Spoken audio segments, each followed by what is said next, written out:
Dr. Morrow earned her DVM from The Ohio State University and a master's degree and two graduate certificates in veterinary forensics and shelter medicine from the University of Florida.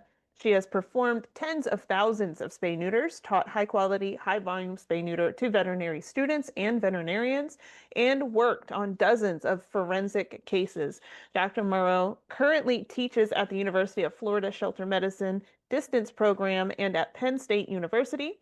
She is also the president and medical director of Frankie's Friends Humane and a board member of the United Spay Alliance. We are big fans of Dr. Becky and all of the work that she does. She has a million different hats that she wears throughout this community and this space, and we're just so grateful to have her and for her time. She and Frankie's Friends are also our state leader for Pennsylvania, so we are thrilled to have them in our state leader network as well. And so we're excited to hear this session. Just a quick shout out to our session sponsor, Animal Outreach of Shelby County. Thank you for making this possible. All right, so with that, I'm going to turn it over to you, Dr. Becky. All right. Well, great to see everybody. And this is interactive, so hopefully I can see the chat and so forth. But feel free to interrupt me, Bree, if there's somebody that's saying something in the chat there. Hopefully everybody can see the slides. I got some videos and some fun things here. But yeah, you've got a little bit of background now, and no, thank you for the thumbs up. I appreciate it. So yeah, you heard about who I was. Yes, excellent.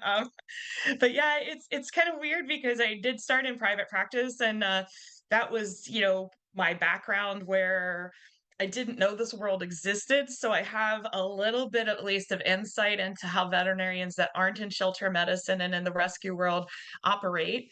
I, did go into teaching, love that. And the funny thing was, I kind of left veterinary medicine in a way because private practice just wasn't for me. I knew I was not in the right place and so forth. So I went to teach, and then lo and behold, I started to meet up with people that wanted to do service learning projects. And veterinary medicine, and even especially most importantly shelter medicine, found me. So this was my learning. We found this group that was doing, high quality, high volume spay neuter. I'd never seen that. I'd never heard of it. And it's amazing to me that, how could you do this many animals in one day and do a good job? And it was really something that, a lot of veterinarians just didn't see this world. It's getting better now because our training process and, some of our students in veterinary school are going to these shelters and doing rotations. But yeah, it was really a different world from what I saw. And I had, we have these volunteers and they're making things go function. And like what was I volunteering for that with a little bit with them, and then lo and behold, I find myself the president of the organization. So that's kind of how I was learning. I was learning with these great people, and in the front and in the pink, I always talk about Dr. Hughes because we would do surgeries together. And I was looking, I'm like, how has she done before me? What is she doing? I mean, I did a 10-minute spay. I thought I was respectable from a general practice sense. I was like, oh, I'm pretty okay. I mean, I don't know. Uh, then I realized that there were ways to do things better than what I had been taught in veterinary school. And there were ways that were more efficient and honestly, I mean, better for the cats and better for the dogs. And that was a big part of the process was learning that this world just existed and then how can I get better at this and improve. So then the next thing was well, okay, this is the background story. So I bought a house for cats because, of course, why wouldn't I buy a house for cats? There were 150 cats left over from a cruelty case that I had taken care of. We took over 400 cats from the place, and there were still 150 left that had chronic medical issues or still weren't adoptable. It was a lot, and I spent a year and a half with them. They were my family at that point, so I bought a house for cats, and then I realized I had to pay for it because, yeah, I was a professor. I'm still a professor, so we don't make that much money. So what I decided was, well, we've got skills. We're gonna not do bake sales. We're gonna do surgeries. So before those buildings happened, yes, cue for the laugh. I like that. I'm not good at baking, so we definitely don't want that to happen. I bought a box trailer on Craigslist from Craigslist. I'm not even kidding. I drove to Cleveland. I'm from Pittsburgh. Drove to Cleveland with a rental truck by myself, and then I picked it up and brought it back, and it was a Harley Davidson hauling trailer, box trailer. I am not kidding. 18-foot long, 8.5 feet wide. Yes, indeed. It had a little Harley Davidson sticker. The guy made it into this unit for basically like a toy hauler. So it had plumbing in it. It had, the back had a shelf. He could use it as a shelf for like a countertop, or it would also be like for his bed. And that's what we had to work out of. And luckily at that point, I mean, I'm a little crazy. I think that helps in this field. I like to say good crazy. And then with the support, my family just backed me because why wouldn't they? And it was amazing. So my dad helped put a sink in, a tub table, and my mom, who was afraid of animals, became one of my first techs. That's what moms do for you. And yeah, so we started small, literally in my backyard. And that's why I like to share that, because you don't have to have all the money to start these things. You have to have the drive, the determination, and the ability to talk to people and find people that are mission driven and have the same thoughts and the same dreams as you do. And eventually, this little building on top, that was my first clinic. I got that for $26,000. So use my retirement money for, yeah, who's going to retire? I'm not retiring. So yeah, I got that building. Then we had a box trailer. So our mobile unit plus the stationary unit. And the truck I was using, my dad's old truck, which the brakes weren't good and all that. So it was definitely a learning curve, but again, with the support of people around me, I wrote a grant and we got a truck. And so at this point, this is our second mobile. I just got mobile 3.0 designed, got her for $17,000 with that is the trailer ready to go with insulation and everything I needed, and then the medical equipment put on. We had tables and stuff for that. So the point is, if there's a will, there's a way. And I had the team that backs me and follows me down these crazy paths. And I think that is a big part of why we can do what we can do. So that's it. I'm here to hopefully inspire as well. It doesn't have to be fancy. You can do good medicine in small places, in little areas, in a shelter, in MASH clinics, and we can still provide great services and really, really do the best thing for the communities. So, and I have so many pictures of like multiple colored cats of the same color. Like this is at the homeless cat management clinic that I set up, their first clinic that we actually were working out of other clinics. Like we were talking about a lot in these groups. We were working at other shelters. And once I was on the board, I finally talked them into renting a building so we could not have to go everywhere and take all our stuff everywhere. And the funny thing, I laugh over this picture, is on the bottom left. It's like that's a pipe from the plumbing, like for plumbing, and I use that to rig the light from eBay. Oh my gosh, eBay! I've gotten so many things from eBay, guys. Anesthesia machines. That's why I have 7. Uh, find some good prices on there. I love that. That's my yeah. I enjoy eBaying a lot. So, but that's our how we started out. And I feel like, it's worth pointing out, there's a big difference in HQHVSN versus traditional spay and neuter. And I don't think I have a poll for this one, but you guys know you're in this realm, but it definitely is going to be really different than what I had in general practice. In general practice, I had one technician, and there was a lot of time between the patients, and 8 was my day. That tattooing wasn't a thing, right? So there's a lot of differences, special techniques and so forth we're going to talk about. So that is what this is all about. So okay, I think I have a poll here. Do I have a poll question here? I'm pretty sure. How many surgeries are done daily in private practice settings? I am pretty sure I have a poll question for this. Indeed, there we go. I didn't do that one. I missed that one. Oh, first. Yes, please. First. Who are you? Which category best fits your role? Let's answer that one first. I got too crazy and yeah, I just wanted to see, and then we'll see how many based on this question. It'll be interesting to see the next question's answers. Thank you guys for playing. Playing polls. I love it. That also helps me to understand who I'm talking to, and then I can make sure I address everything properly. Thanks, guys. All right. So we've got a couple questions here. Yep. I have a couple people that have seen it and some, oh yeah, look at that. Nice. Love it. Love it. All right, I'm going to stop sharing that. Hopefully the answers will come back up then. And let's see. So, yep, we have a lot of non-medical team members, volunteers. Welcome. Love it. Half of everyone there. Other, I love that. I love that. People that just want to learn. Hopefully that's great. My veterinarians, awesome. Veterinary technicians, awesome. And that's good. There's space for all of us here in this world. Very happy.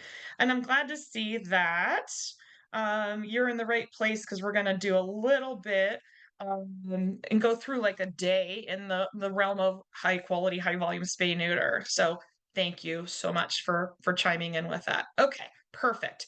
So I think those were my only two. So now in the chat, let's do it in the chat. How many surgeries do you think are done daily in private practice settings? Throw some numbers up there. We're not going to judge you. We're all family here. It'll be fun. Throw those in the chat. How many surgeries are done in daily and private practice settings? Let's see what you guys come up with. I like it. I like it. Thank you guys.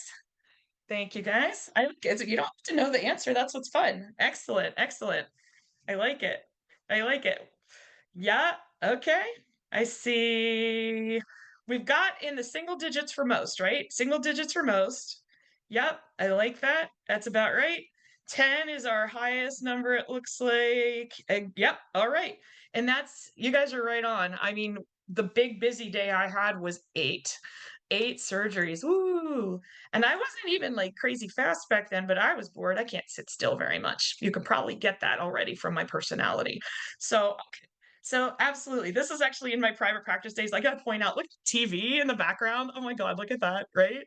My boss used to listen to the news. We didn't have podcasts back then. Uh, listen to the news on there. He wouldn't watch the TV while doing surgery, but he had it on for listening. So I just cracks me up. So that was back in good old general practice days. And that's how I learned to sit during surgery. You can see the chair. That keeps my back happy. So all right. Okay, so here's the second one.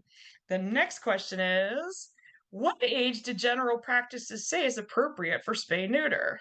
And this is general practices, not our world. So what do y'all think? What age do they say for spay neuter? In the chat, guys. Go ahead and type those babies in. See what you come up with. What is appropriate? And it's very different in our world. Very different. All right. So, yeah, excellent. Nice job. Yeah. And it's even getting different, right? I see what you're saying there. The breed, very different. It used to be just like 8 months is interesting. It used to be like 6 months, 6 months, 6 months, 6 months. That was like it was the Bible, right? And now it may be changing because we're seeing the dogs. There's different studies that have many flaws, but nonetheless, there are studies that are out there, and we'll see that. This was right, and it was very specific to that point in time. Does anybody know where that came from? Let me just point that out before I go on. Does anybody know where where the 6 months came from? Hopefully not, because I don't even know. I think we made it up. I'm not even gonna lie. Yeah, there is no scientific data. There's nothing in the scientific literature on why we should do that. And that would be before first heat, but there's no reason why we couldn't do it before. I'm guessing that it was somehow related to the anesthesia. Maybe that was riskier process. I'm sure it was, before we learned more about anesthetic agents and so forth. But it's funny because I wrote a paper when I was moving to go teach at Illinois. I went through all my stuff, which was like, oh my gosh, accumulation, right? I found a paper I wrote in vet school on this topic, and yeah, I found nothing. There was nothing in the scientific literature back then. And it's all just kind of one of those things where we believe it because that's what had always been said to do. So it's interesting, that's how we based it on, just because we've always done it that way. So, and this is why, the plight of cats drew me in, and certainly we do help dogs as well. But I was focusing on community cats because this is a major issue in, everywhere, where we have millions of community cats. They are out there breeding. I mean, most of the kitten population, about 80%, it's estimated, of kittens coming into shelters are from this population, right? So just dealing with this number of cats constantly breeding and making more, and they're really good at it. They're induced ovulators. They are able to, can't get any better timing. When they mate, they ovulate. It's like that's a rhyme. Like I have a little jingle for them. um, it's and then they're seasonally polyestrous, meaning many heat cycles in a season. They can go up to, 3 times they can get pregnant in a season. And there's 3 million cats entering shelters each year, and there's just not homes for all of them. And we know that. And I mean, euthanasias are coming down. It's great, but it's still more than 250,000 cats estimated, and from the numbers in 2024. So, right, we don't want that to happen. I mean, it's, if the goal, and I always said, they are trying to bail out the tub. That's what they're doing. These shelters have been built on this concept, right? Historically, they were pounds. This is where animals went, the strays and whatever, and people would reclaim them. And so it's basically like we're taking animals in and we're sending them back out. So we're just, animals keep pouring in and we're just bailing them out, bailing out the tub, bailing out the tub. Whereas we need to turn off the faucet, right? We need to stop the intake. And the best way to do that, the most humane way to do that, is going to be by turning off the faucet and spaying and neutering. So that, as much as I, want to do all of those other things, it's we do have a cat rescue built in because we are human and we can't, we have to help some of the ones that need extra care, we take care of. But our main goal and most of our energy goes into spay and neuter. So I learned on the fly. I learned as I went, and I learned from the people around me, and I learned from other groups. And it was great because, I think at this point I finally figured out I can't do it all myself. I am sure some of you feel that way too, where you're just like, well, who else is going to do it? And, let me just teach 5 days a week and do 100 plus surgeries each weekend. That you can't keep that up though. And even a lot of us with our superpowers of doing everything, we've got to be there for each other and help each other. And that's when finally we, came to the point where I said, well, we should share what we've learned. We don't know everything, but let's share what we've learned, and we'll learn from others. And that way you don't have to recreate the wheel. So what I think we need to do is, I mean, we drank the Kool-Aid, right? We're here. We're in. It's there's not a problem. We just need some other vets to come in with us too, and other people in the general practice realm to come in and help. And we have to track them. And I feel like there's so much to do always, and there's burnout and stuff. But if we all kind of do a little bit, we can keep this going, and it's sustainable. So, I think that if the vets learn about the problem, I think a lot of times, they just don't know what's going on in our world, because I was there and I didn't know what was going on in this world, so I saw it. But just think about this. If we got just 10 veterinary clinics adding 5 community cats each day, and those of you that have seen high quality, high volume spay neuter know that 5 cats adding to a day is not a big deal, especially if there's some males in there, right? That might be an hour. That's not a big deal. So how many cats would be sterilized in a year if we just got 10 vet clinics to add 5 community cats to their schedule each day? 250 cats a week, 13,000 cats a year. That's just with 10. So, I mean, if we can just encourage people to do this and empower them, to show them it's a thing and say, listen, we can save more lives by doing this. We really need your help. The shelters, most vets want to help and they are in some way, and we don't discount that, but we just need to get more of these affordable spay neuter services in their clinics. And, it is really win-win. And we just have to show them that. So I think that, most vets I feel like do want to help. I feel like a lot of times we have these hurdles, but we can jump over them. Okay? There are hurdles, but we can jump over these hurdles. And a lack of understanding and a lack of knowledge are a big part of this. So they just don't get the gravity of the situation. I mean, they see stray cats coming in. They help these cats. They see stray animals in certain areas. There's dogs as well that are strays and need help, and shelter animals they help. But it would be great if they saw some of the data that we see and some of the the backstage, the back end of what we're dealing with, so they can understand it. And once you get them to understand it, then they have to be empowered to be able to help and to be able to um, get that support they need, because it's a different way of thinking. I mean, when you go to veterinary school, they're teaching us very differently than what we are teaching our students and our veterinarians who come from training through our training programs. And we have a lot of differences in that, and it's definitely something that we want to support them with and give them that ability to get confidence in their skills. And I saw somebody had their hand up. Go ahead and ask your question there.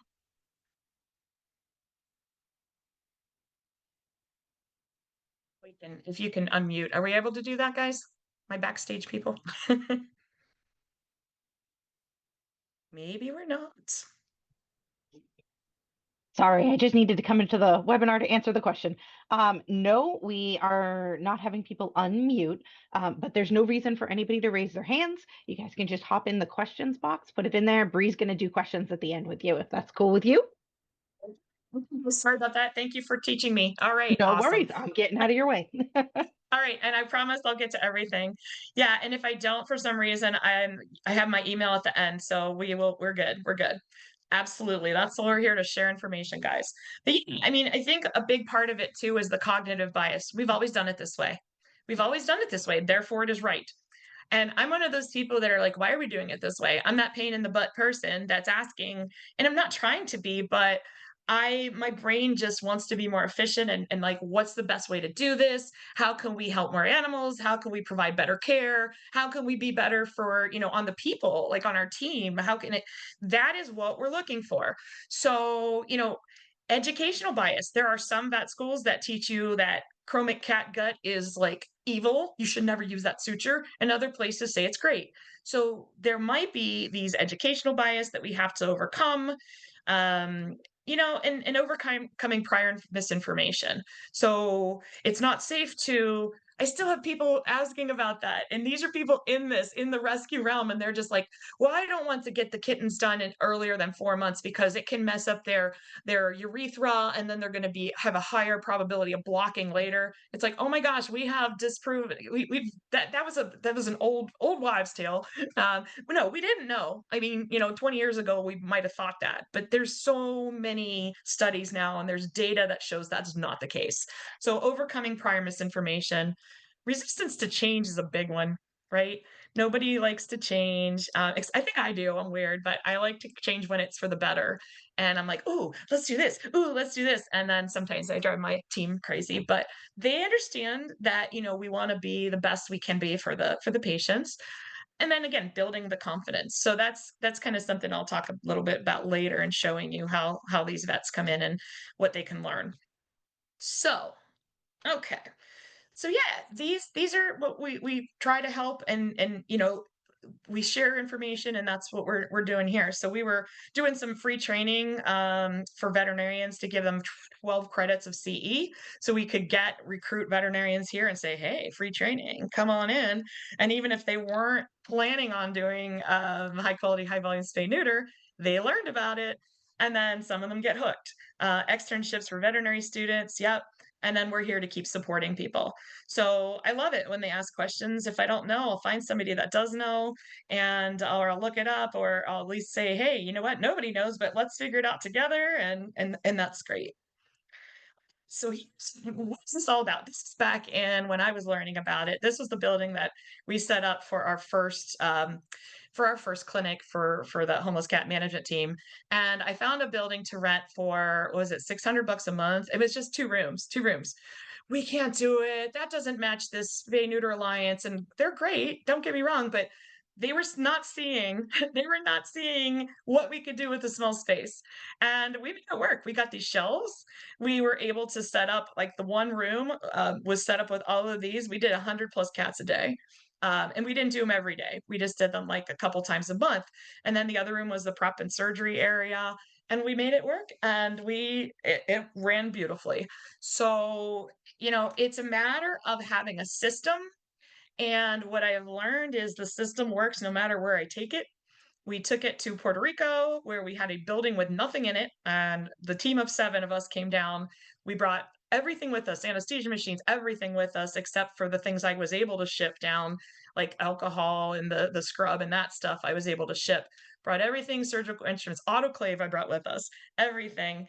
And we made it happen in a banquet hall. It's the system works, and it can go wherever. We just went to Australia and trained down there. The system worked there. 2 of us brought it. So that's what it comes down to. This teamwork, this efficiency, and it's the system that is something we try to build. And having the team they came up with ideas. They brought some cool ideas in. This is how we did it. It wasn't just my brain. It was like the group brain, as I like to call it. This is the group brain is mighty. We are better as a group than as an individual. And somebody will come up with an idea, and you have a culture that's open for this exchange of knowledge. And this is how we were able to do things. I had the lovely job of, when I didn't have a surgery on my table, I could take pictures of cute kittens, and that was my picture I took. There we go. That is cute little baby. But everybody know each of these different stations, and I call them stations, but people may switch in and out depending on the needs throughout the day. I might switch out. If there's like 4 boys in a row, I'm going to be the fastest part of it. The prepping is going to take longer. So I'll be like, yeah, you just shave and I'll scrub them, flip them around. I might go do post-op, but most of the time, this is keeping me doing what the only thing people can't do, they're not allowed to do surgery. I am the only one that can do that. So if they can keep me doing surgery and do all the other things, then that's a good use of everybody's skills. And that's what we try to do. And we also communicate, and we have ways to do things that just allow us to communicate with visuals rather than having to talk about everything, and having consistency and having simplicity of protocols. All of these things make it much easier and makes it so that we don't have errors. And that is something I learned, kind of like looking at complicated protocols from another place that was I'd fill in, and the technicians were outstanding, but every time they would mess something up because they were set up for failure. It was way too complicated. It didn't need to be that complicated. It shouldn't take an hour and a half to draw up medications in the morning. When it's simple, we can do this where we get maybe it takes 30 minutes to get rolling, and then we're off. And that's what we try to do. We came up with what worked for us, and then we share, and then everybody finds what works for them. You don't have to do it one particular way, but you find what works with the team. So this is just some random video of the controlled chaos that is a clinic. And this is not a lot of space. And that's kind of when I want to show it. It doesn't have to be perfect. There's not a lot of space. There's people coming in and out. These 2 are students. Kelly on the left, who's kneeling down, is in Cornell. She's going to be finishing up vet school pretty soon. And then Maisie on the right was in vet tech school at the time. And then I have Julia in there, my head technician, who is amazing. And then Sue's coming in, one of our community partners. She's helping and volunteering with us. And there's a lot of motion. There's a lot of stuff happening. But what I show this is really just to show that we're not rushing. We're not cutting corners. Nobody's like, oh, we don't know what's going on, right? This is a controlled situation. where we know what we're doing. Everybody has a job and they're doing what they need to do. And I think our manager even comes in and peeks in and just checking on things. This was a chiropractic building I bought secondhand, and this was the biggest room he had. So I set it up for my surgery, 2 surgery tables. And they're doing prep right there in that shelving unit. They're not, sorry, I shouldn't say prep. They're doing knockout, getting the kitty sleeping. Prep's around the corner. I'll show you. And it worked out. And the communication is good because we're in a small area. We can see that cat was sleeping. Don't worry, she wouldn't grab a cat like that if it was awake. And yeah, that's what we're trying to do. So intake can look a lot of different ways. It can look like a barn, like that on the left, and it can just be the shelf, this humble shelf. It worked. It worked very well. We had 2 humble shelves actually, and these are great. They're on Uline.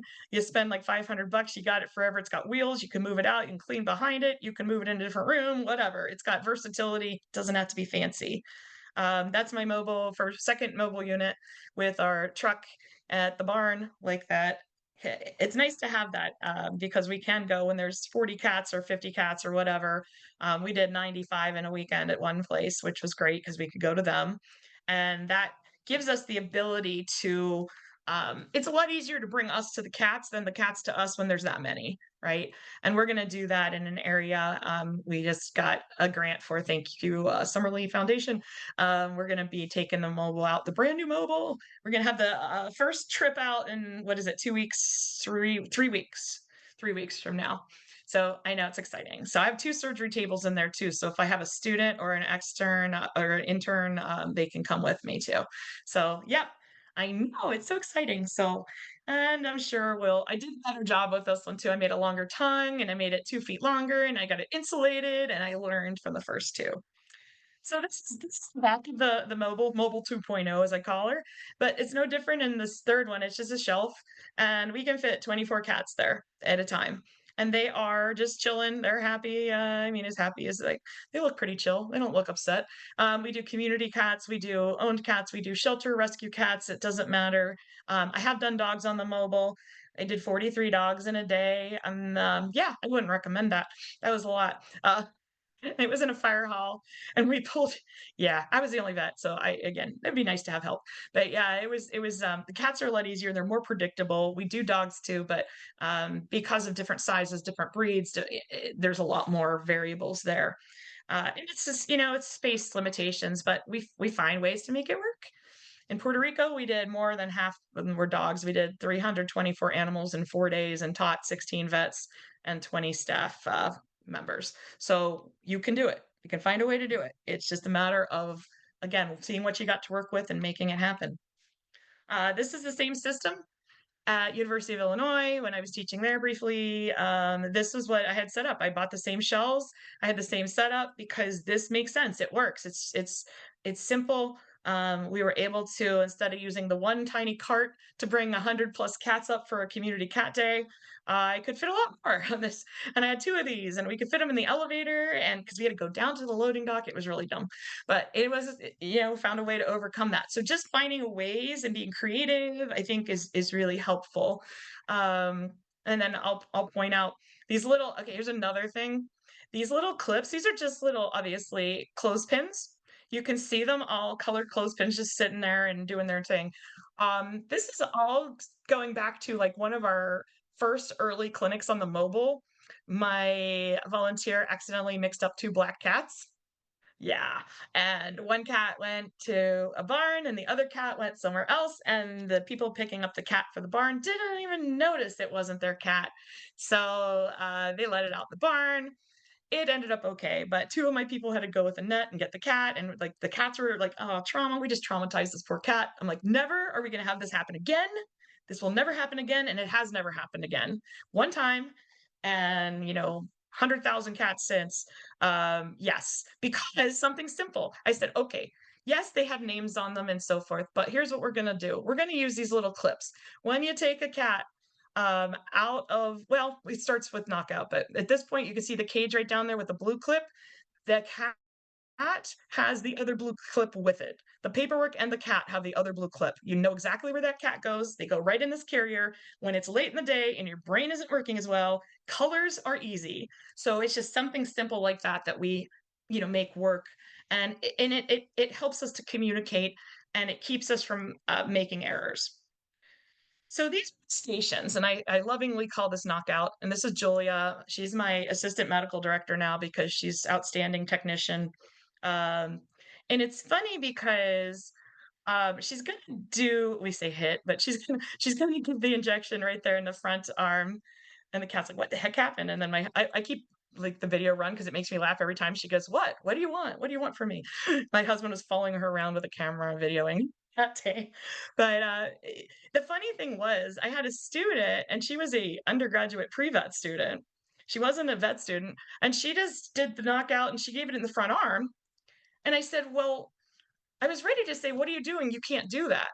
And then I thought, like, why can't she? Why? Just because we were taught to give it in the hind end? Just because we were taught to give it in the back muscles? Why? There's a muscle up there. That makes total sense.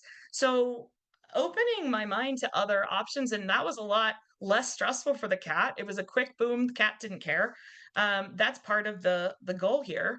And the trap cats, they're so good with the trap cats that they can usually just kind of sneak that shot right in, and the cat was like, "Oh, what was that?" So my point is, yeah, some cats are not going to be like that, but the majority they can get just like that, and they just go slow and they're calm.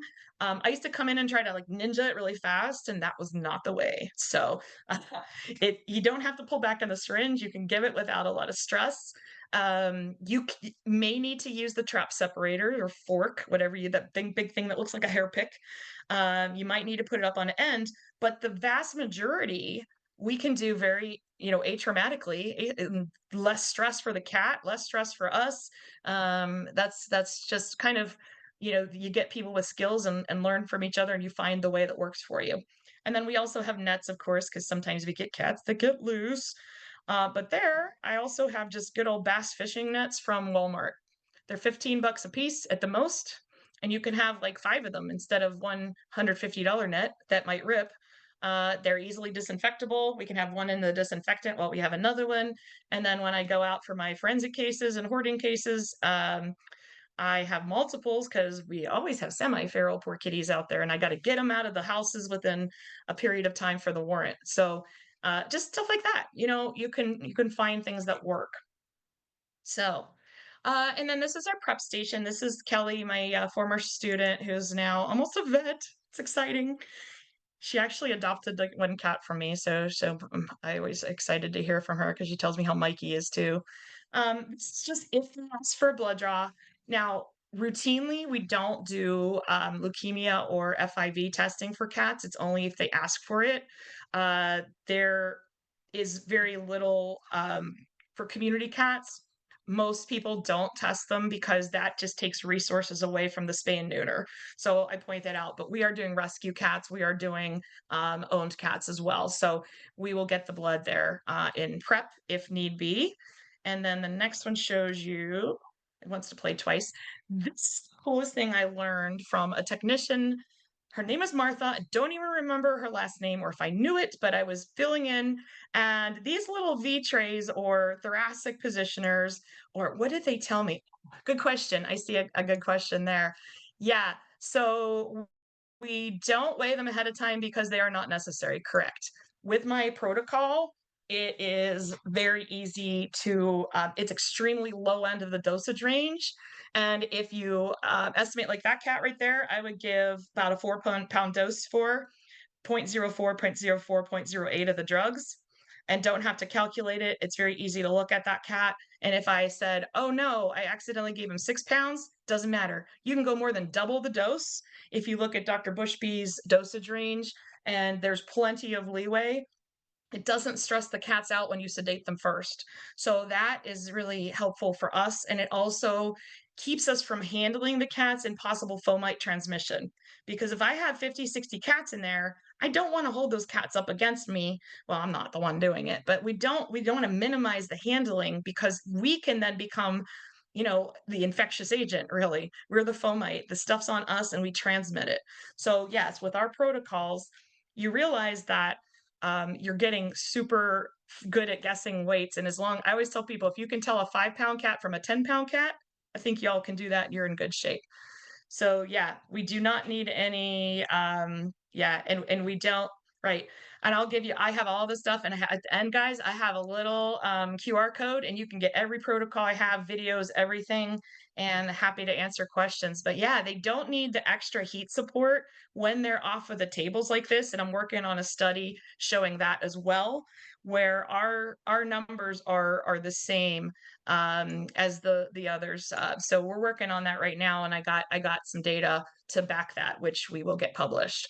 So yeah, so the anesthesia is actually pretty inexpensive. So it's not a big deal. The injectable drugs are pretty inexpensive. So it is nice to use the least amount of drugs because you are able to get that cat down, get the surgery done, and they're up within about 30 minutes, and they can be released. So usually we don't have to reverse them either with this protocol. So it makes it less handling, less stress, less. And actually, I don't like reversing them because you're taking some of the goodies away. You don't want to take that alpha 2 agonist, that dexmedetomidine or medetomidine away if you don't have to, because that gives you that balance. So I actually like to keep that on board. So yeah, these little things that we learn, and I've seen other people, and there are other protocols that are just fine. We've tried them in some cases to see if, like before we went to Puerto Rico, we tried a whole bunch of dog protocols, and we found the one we like the best still was the one we were using. So it's great to try different things, but find what works for you. So yeah, this is our next. This is no different than any other vet clinic probably at this point, as far as shaving and scrubbing. But what you'll see is different. There it goes, tucking the arms under, and it doesn't hurt. I promise. Everybody's like, it looks like it hurts. It does not hurt the cat. The cat. She look at her chest and make sure she has a vulva. Look at that. Good job. Even though it's a calico, right? Okay. Who out there has seen a male calico? Who has seen a male calico? Anybody out there see a male calico? I know some of you might have. I'm gonna check our chat here. Yeah, yeah. Some of you have. Yeah, I've seen 3 now. Well, one was kind of intersex. I don't even know what to call that one. But yeah, it's so bizarre. Neutering a calico with jowls is so wrong, right? I have a video of it. I think I have his testicles in my freezer. I'm not gonna lie. Because if I ever decide I want to do a little genetic study, thank you. Yes, this is who I am. Uh, Maybe I can look for Klinefelter syndrome in my spare time, guys. XXY. That's what I think. Anyway. So yeah. So this is nice. We've got this little mask on. This is just a regular anesthesia mask, and this is a size medium dog muzzle. Size medium dog muzzle. They are disinfectable. They are water resistant, so you can throw them in there at the end. They change the width, just like for a dog. This makes it simple, and she's doing the normal shaving just like we would do any other time. We are minimizing the amount that we clip because if cats are going back outside and it's, winter, and where it depends on where you are, of course, but we don't want them to get cold. So that's what we've got. And everything else is pretty much the same. We then will, oh, here's my student intubating by herself. Everybody, there might be sound on this. Sorry if you're getting sound. There she goes. She did this all summer long and videoed her. These youngins today, man, right? Everybody can intubate by themselves. So if there's any worry that we cannot deal with an emergency, we have over a 90% resuscitation rate. We can get a tube in and get epinephrine down that tube in no time flat. Half a cc, boom, in the tube, and we can get that cat back. So that is the most efficient protocol, and I think that's why we save so many. So castration, this is like my old building, like I said, just to show you where I got all the videos originally. And this is castrations are not sterile procedures, they are clean procedures. So therefore we do use sterile instruments still, of course, but you can use exam gloves, and you can use, it doesn't have to be as concerning with a drape. There's no need to use a drape because you are not using any suture for this. And I do a weird tie that I accidentally created myself when I was trying to learn, which kind of is funny. But there we go. The hardest part is waiting for my husband to get around the table to actually show how we ear tip a cat. Oh, wait for Alan. There he goes. There he goes. And if you blinked, you missed it. Right? That's it. The funniest story was when I was in general practice and we had a cat come in a trap. We didn't have a separator. I didn't know how to knock it out. I pushed a bunch of towels in, which is the best thing I could come up with. We poked the kitty like we normally did. And then at the end, there's 3 of us, like, how do you ear tip a cat? We don't know. It's such a weird world for us. We didn't learn that. So it makes me laugh every time I see myself ear tipping a cat now because we did not know how to do that. And it's literally that simple. We use a styptic gel. So you guys have heard of like the powder that you use on dog nails when you cut them too a little bit too short. We use the gel form on the ears, works great. Cheap, very, very cheap. Way cheaper than silver nitrate sticks. And yeah, it'll one little bottle from Amazon.com will last you almost a year, depending on how many clinics you do. So little tricks like that, because I was in charge of that homeless cat management clinic. I'm like, we're spending $50, or sorry, $50. Yeah, right. 50 cents a stick. 50 cents a stick for each cat to stop the bleeding on their ear. This is not necessary. How many, hundreds of dollars, thousands of dollars probably did we save? So just little things like that. Um, because it was me doing all the packs when we got back, when I first started the mobile, I was so tired of having to match everything up. And this is the red pack, and this is the orange pack, and this is like we did in general practice. It did not make sense. So what I did was minimize the instruments that went in a pack. I have 9 instruments in there. I have a drape that's ready to go, that's pre-cut, and I just pour it out there. Boom, it's ready to go. Our drape's pre-cut. We use the back of the sterile glove wrapping for our field, and then there's our sterile suture and our blade coming up, and everything's right there. So it makes it simpler. I used to have this pile of like wraps from packs and all this stuff on the mobile, and we'd have to take it, and it would just take us so much time. It takes us less than 30 minutes to wrap our 35, 40 packs after we're done. I mean, when you have multiple people doing them.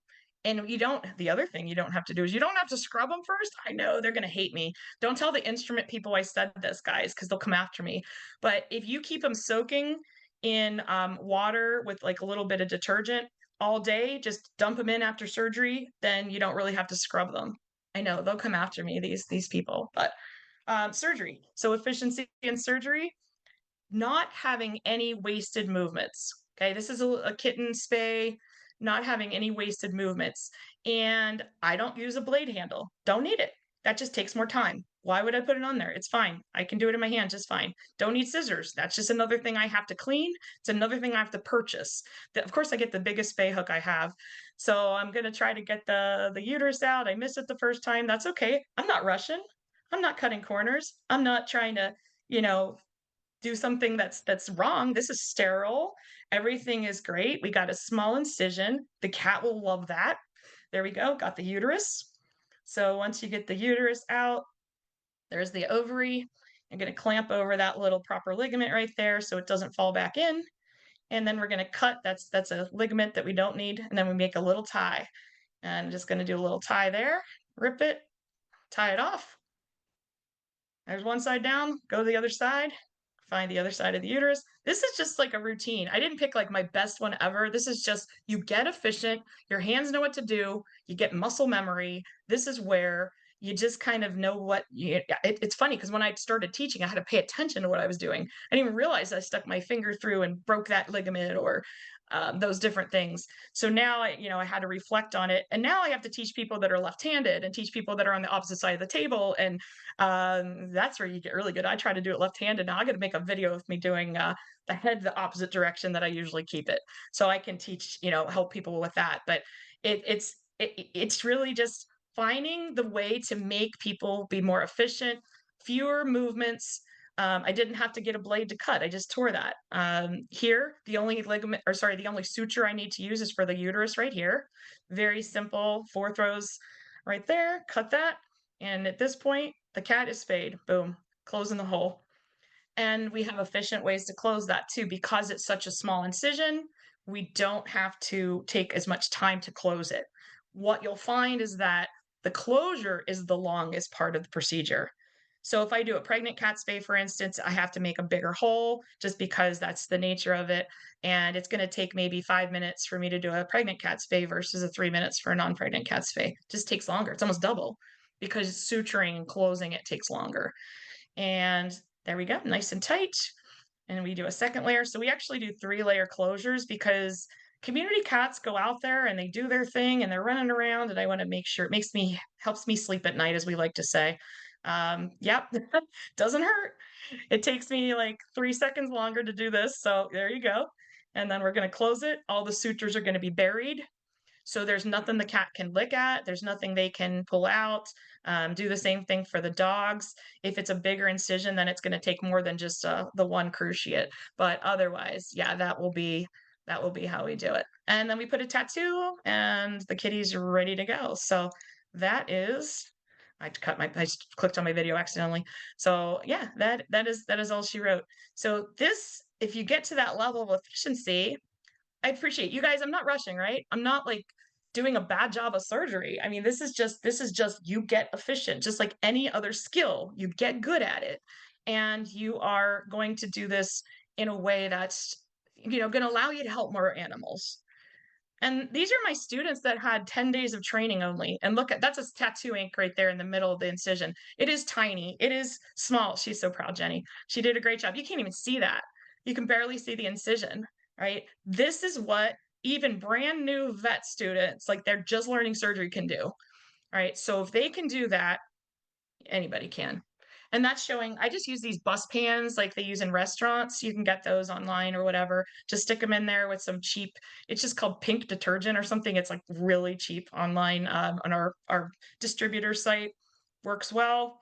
Post-op, then we have our post-op person giving any kind of shots they need.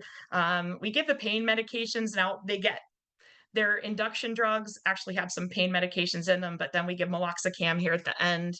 They put the styptic gel on the ear clamp. They do whatever they need to do. If they need to microchip the cat sometimes, because rescue groups and so forth, that gets done here.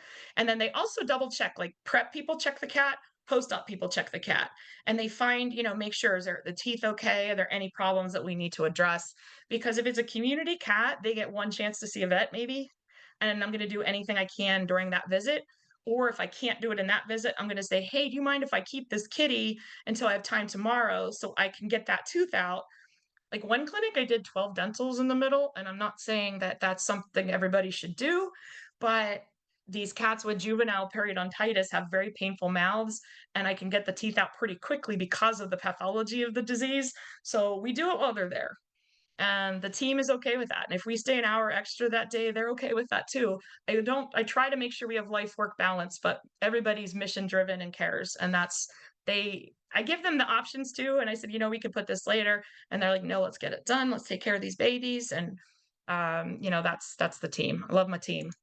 I'm only as good as my team is what I say, but there's recovery. Okay. So now, those cats on the surgery table are on these little dry deck, like these little, like you put in kennels so it keeps them off the cold table so they don't really get cold. And then they go right back into their carriers. We watch them like this, their tongue sticking out. So you can tell that's nice and pink. The cat's doing well. And that cat's going to start getting up. I keep that door shut within like maybe 10 minutes max. That cat's moving around too much to keep the door open anymore. So I said the protocol, we keep they do great. They wake up very, very quickly. If we find they're not waking up like the other cats, then we stick a thermometer up their butt. And that's the ones, like every so often we get a cat that just runs colder. And it's not even like it's the tiny kittens or anything. It could be a tomcat. It's just some cats, the anesthesia makes them have more vasodilation. So they have more temperature dropping because of the blood flow distribution is different in them, I believe. So that's the people know what to watch for.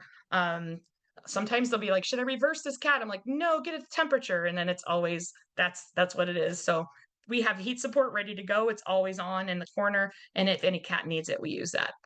So that just keeps us moving. We roll the discharge. Two of my favorite cat ladies right there. They still out there trapping. And we do rolling discharge. So that keeps everybody moving. And we don't have a bunch of people come in at the same time to the clinic. And yeah, I mean, this is a good thing for everybody. I don't think I have to sell it to you. This is Emmy on the beach at St. Thomas. She goes everywhere. She is a CH cat, and she gets to go everywhere with her mommy. So this is the only cat that loves me the best. So she goes on trips. She goes all conferences and everything. So it's the last thing, and I know we're running low on time, but this is just the training. I did some surveys of the people coming for training. And these are people that, you know, came through veterinarians, technicians, everybody in the team, and that the vets really did not think this was anything that was subpar to what they learned in vet school. They really felt that traditional surgical techniques taught in vet schools were not better than HQHVSN techniques. They all like strongly agreed that smaller incisions are better, less painful, right? They were able to understand that they could do more surgeries that were currently on their schedule. They were able to realize they could be more efficient at spaying. They could be more efficient at neutering. They could be comfortable making smaller incisions. They were better at using a spay hook.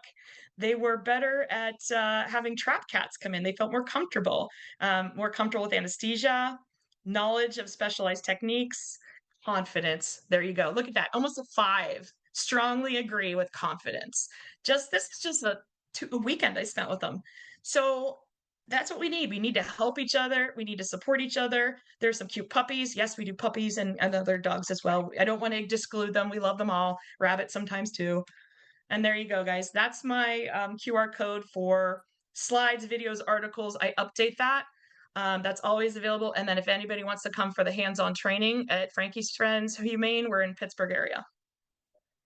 Yeah, everyone plan your exotic weekend getaway or week-long getaway to Pittsburgh. Go hang out with Dr. Becky. I don't know if everyone was quite prepared to see surgery in action, so sorry if we took anyone by surprise.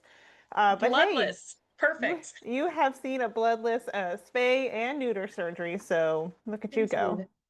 Okay.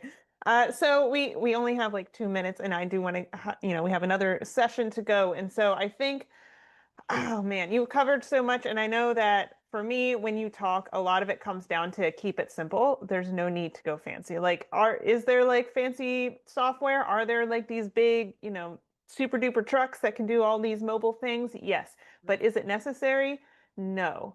Right. And so, I think that's the takeaway I always get from listening to you is don't create more barriers for yourself that don't exist. And I like how you say you look at things and say, well, why are we doing it this way rather than this is the way we've always done it? And so I would do want to give you a moment though, Dr. Becky, if there's just one takeaway that folks have from your session, what do you think that takeaway should be? And I think, like, listen, this is an ongoing conversation. So if you didn't get to answer the question, please get my email right there, right? We are here and we're here to help. We don't know everything, but we're here to share what we learned. And that's it. Be here for each other, help each other out, teach each other, and support each other. That is awesome. All right, y'all. I know I saw a couple people say how they wish that we could clone you. And I mean, like, to her credit, she's really trying hard to make as many of her as possible out there in the world. So thanks to Frankie's Friends and all of the training that's available online. You can go to Pittsburgh. We have wet lab training programs, but I mean, the key is just making sure that people see the value and how this technique is not something different. It's not something to be like looked down upon, but in fact, it is super safe, super efficient. And at the end of the day, even private practice veterinarians can see the benefit in using these techniques. All Thanks right. so much, everybody. Appreciate y'all.